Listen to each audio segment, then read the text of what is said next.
My son-in-law stood in my driveway, arms crossed, and told me I had 48 hours to find somewhere else to live.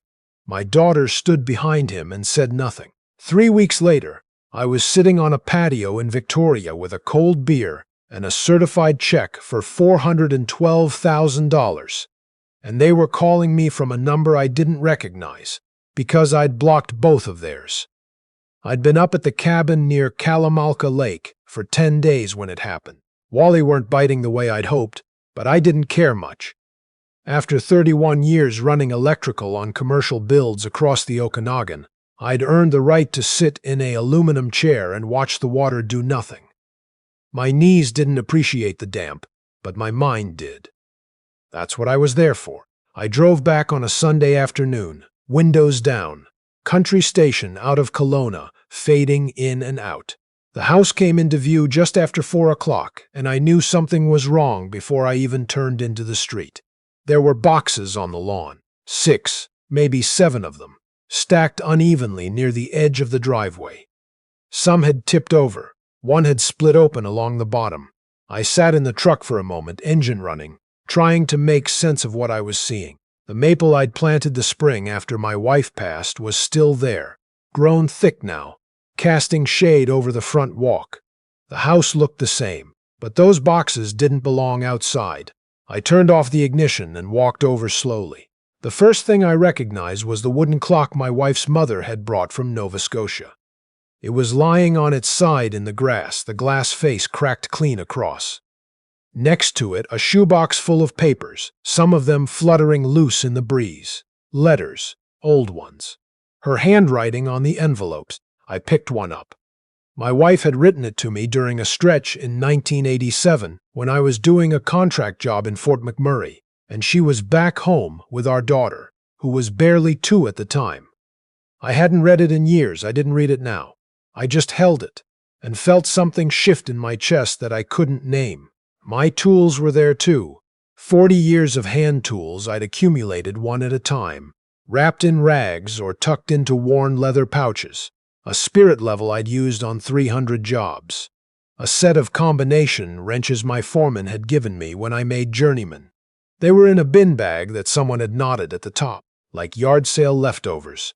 I tried the front door. The key didn't turn. I stood there on my own front step and tried the key twice more before I understood. The lock was new, different weight to it, different resistance. Someone had replaced it while I was gone. Before we continue, please subscribe to the channel and write in the comments what time it is where you are right now. I called my daughter first. It rang 4 times and went to voicemail. Her voice, cheerful and recorded, asked me to leave a message. I said I was back from the lake, that my belongings appeared to be outside, that I needed someone to call me back immediately. I kept my voice even. I'd spent 3 decades as a site foreman. I knew how to stay calm when something had gone badly wrong. I tried my son-in-law next.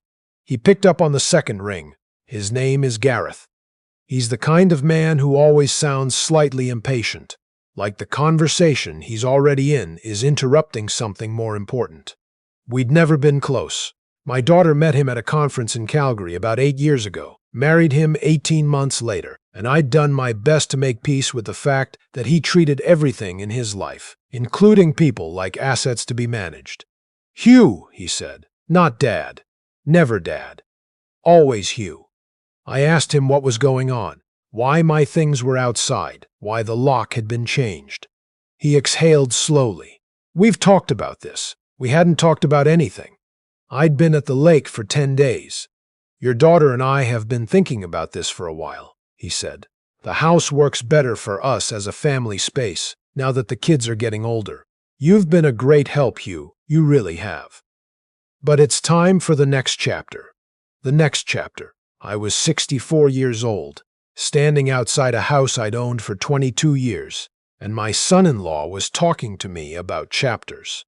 I told him that was my home, that I'd lived there since before he'd ever met my daughter, that my wife had painted the kitchen in that house, had kept a garden along the south fence, had come home from the hospital, and walked through that front door for the last time under that roof. Gareth said he understood this was difficult. My daughter pulled up 20 minutes later, her SUV parking in a spot that used to be where I kept my truck. She got out looking tired, but not the kind of tired that comes from a hard day. The kind that comes from having made a decision and not enjoying the weight of it. Dad. She hugged me, or she started to, and then it became something else, a hand on my arm, a step back. I asked her to tell me what was happening. She looked at the boxes on the lawn and then back at me. We have more space when it's just us, she said. The kids need rooms. Gareth's mother might be coming to stay long term. We need the house to be ours now. I said it was mine. I said my name was on the deed. I said I'd been paying property tax on that address for 2 decades. She shook her head. Gareth looked into it. He said legally it's complicated because we've been contributing to the expenses. That was the moment. That was when I understood this wasn't impulsive. Someone had done research. Someone had consulted a friend, or looked something up, or half listened to a podcast about property rights, and decided that complicated was close enough to winnable. Gareth appeared in the doorway then. He didn't come down the steps, just stood there with his hands in his pockets like a man surveying something he already owned. We figured 2 days gives you time to make arrangements, he said. We're not trying to make this harder than it has to be. I looked at my daughter. She looked at the maple tree.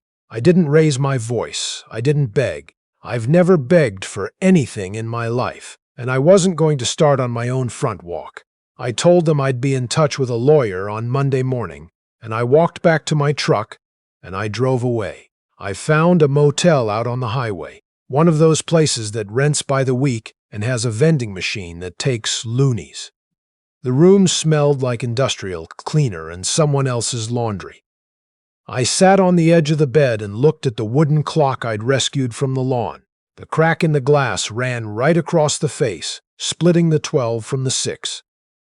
I didn't sleep much, but I didn't fall apart either. I lay there and I thought about the past 5 years and what I'd been telling myself versus what had actually been happening. I'd moved into that house in 2001, the year after my wife passed. I'd been living there alone, and when my daughter and Gareth had trouble qualifying for a mortgage on a place of their own 4 years after they married, it was my idea to have them move in, share the space, help with costs, keep the house alive with something other than just my footsteps. They'd contributed to the grocery bill. Gareth had paid for a new furnace when the old one failed, though I'd offered to split it and he'd waved me off. My daughter had repainted 2 bedrooms. These were real contributions. I'd never denied that, but the mortgage was mine. The property tax receipts were in my name.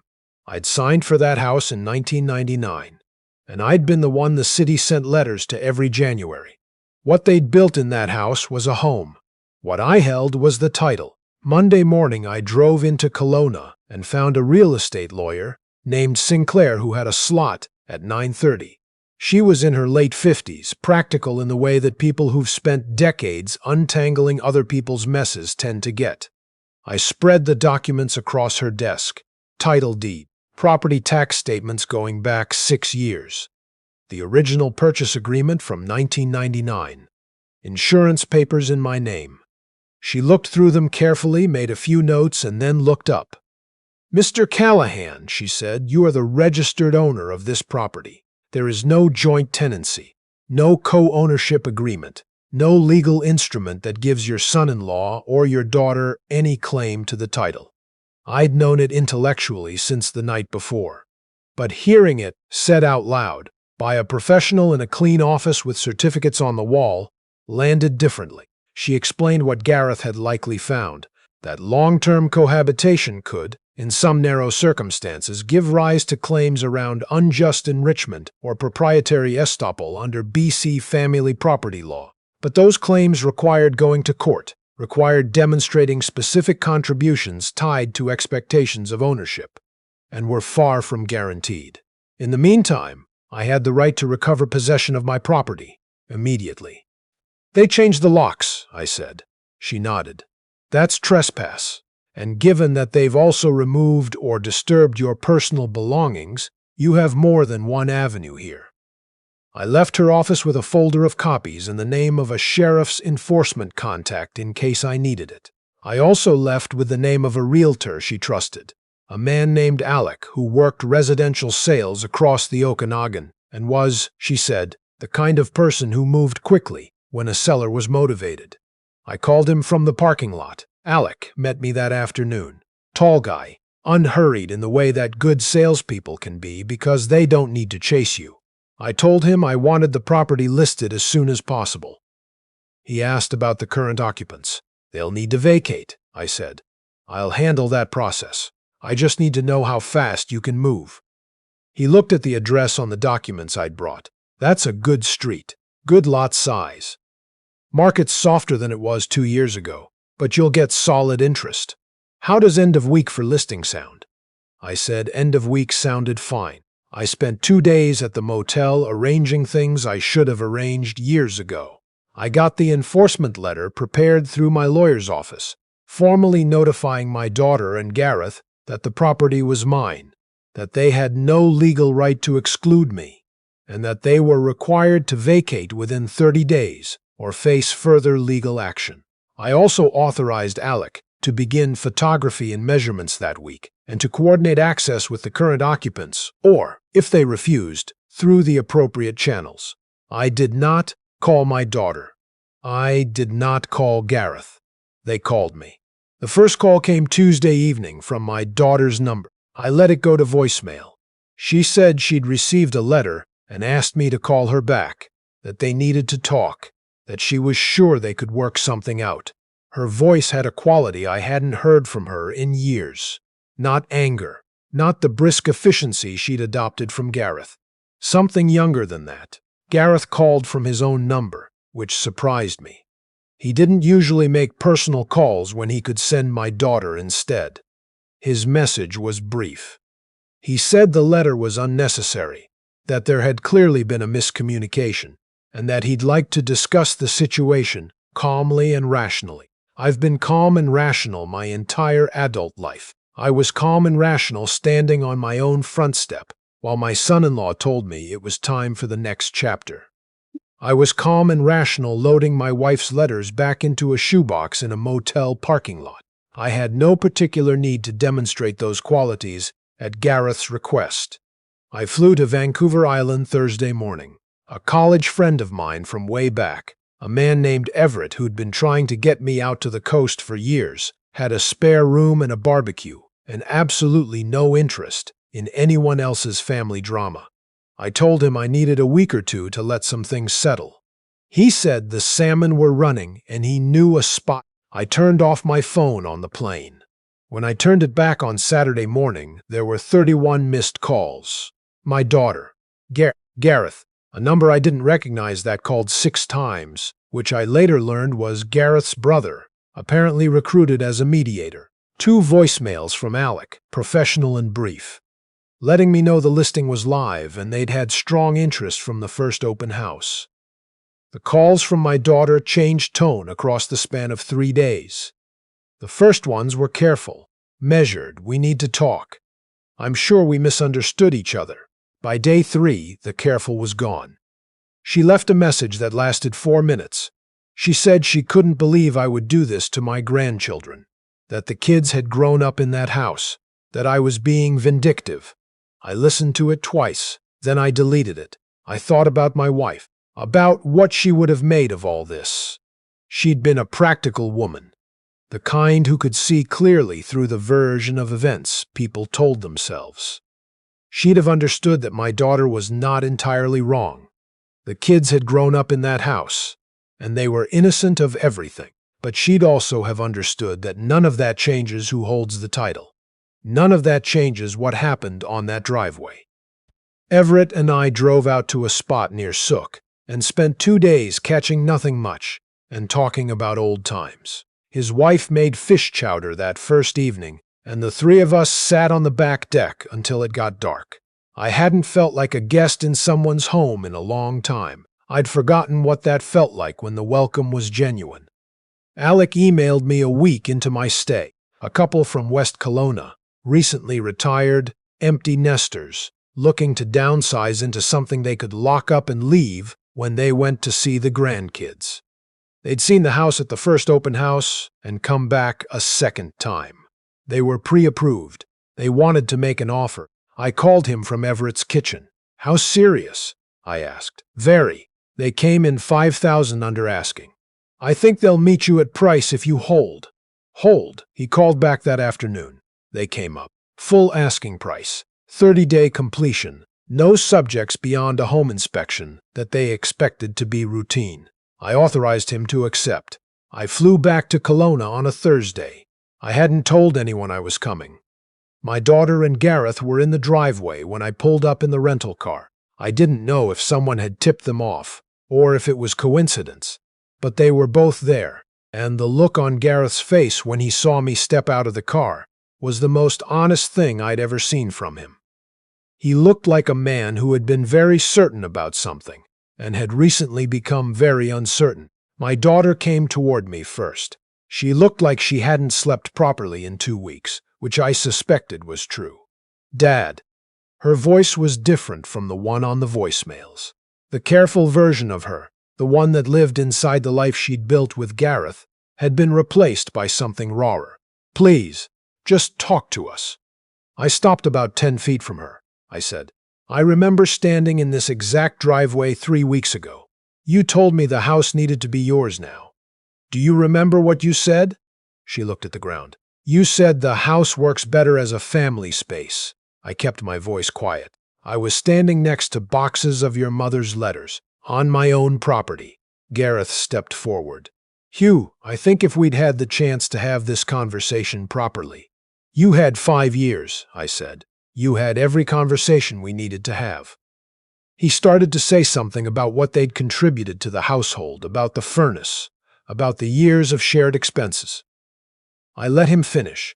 Then I told him what my lawyer had told me. I told him that contribution to household expenses, without a written agreement tying those contributions to an expectation of ownership, does not create a legal claim to property under British Columbia law. I told him I'd already spoken to a sheriff's enforcement office and understood exactly what my options were. I told him the house had sold. Gareth went very still. My daughter said, "What?" "It's sold," I said. "Completion date is 30 days from now. The new owners are a retired couple. They're going to use it as a family home. Dad, we have children in that school district." Her voice cracked. "We have nowhere to go. You're doing this to hurt us." I thought about how to answer that. I thought about the boxes on the lawn, the cracked clock face, the bin bag full of my tools. "I'm selling my house," I said. "That's all I'm doing." I gave them 30 days formal notice in writing, which the lawyer had already prepared. I was not cruel about it. I did not enjoy watching my daughter stand there, trying to hold herself together. But I did not apologize, and I did not offer to reverse the sale. Gareth asked if there was anything, any arrangement, where they could stay on as tenants under the new owners. I told him that was between them and the Hendersons, the couple who'd purchased the house, and that I'd pass along their contact information if they wanted to make an inquiry. I don't know if they did. I didn't follow up. I went back to the motel that night and ate a sandwich from the gas station and watched a hockey game I didn't care about. The room still smelled the same, but it felt different. Temporary in the way that things feel temporary when you're moving towards something instead of away from it. The sale closed on a Friday. I sat across from the buyers at the notary's office and signed my name 18 times. The woman, Anne, shook my hands afterward and said they'd been looking for 2 years for the right place. Her husband mentioned the maple in the front yard, said his wife had already decided it was her favorite thing about the property. I told them my wife had planted it. Anne said she'd take good care of it. The certified check was for $412,000, which represented the final sale price minus the legal and realtor fees. I sat in my car for a while afterward, just holding the envelope. 31 years of electrical work. 22 years of property tax payments. 1 week in a motel on the highway. And a tree that had grown from a sapling into something that shaded the whole front walk. I drove west the following Monday. Not for any particular reason except that I'd been meaning to for years and kept finding reasons to stay put. I had a truck, a bag of tools I'd reclaimed from my daughter before everything was finalized, the wooden clock with the cracked face, and a folder of documents I'd need to establish myself somewhere new. The Trans-Canada through the Fraser Canyon was something I hadn't driven since before my wife passed. It looked exactly the same. The river still ran green where the canyon walls squeezed it narrow, still churned white over the same rocks it had always churned over. Some things don't change regardless of what happens on either side of them. My daughter called twice during that drive. I let both go to voicemail. She didn't leave messages this time. Maybe she understood. Maybe she just needed more time to arrive at the place where she could say the thing she actually needed to say, which wasn't about the house or the school district or the kids' routines. I don't know. I hope she gets there. She's my daughter, and I love her in the particular helpless way that parents love their children, which doesn't disappear just because someone makes a choice you can't forgive easily. But love and leverage are different things. She and Gareth had assumed they understood the difference, and they'd been wrong. What they'd had in that house wasn't ownership. It was generosity on loan, and they'd forgotten that the lender could call it back. I found a long-term rental in Victoria, a one-bedroom on the ground floor of a small building 3 blocks from the water. The landlord was a retired schoolteacher who asked for first and last and a reference. I gave him my lawyer's number. He seemed satisfied. The view from the kitchen window was a garden that someone else maintained. I put the wooden clock on the counter and plugged in the kettle and looked at the cracked face for a long time. I still haven't replaced the glass. Some things are worth preserving exactly as they are, damage and all, because they remind you of what you came through to get here.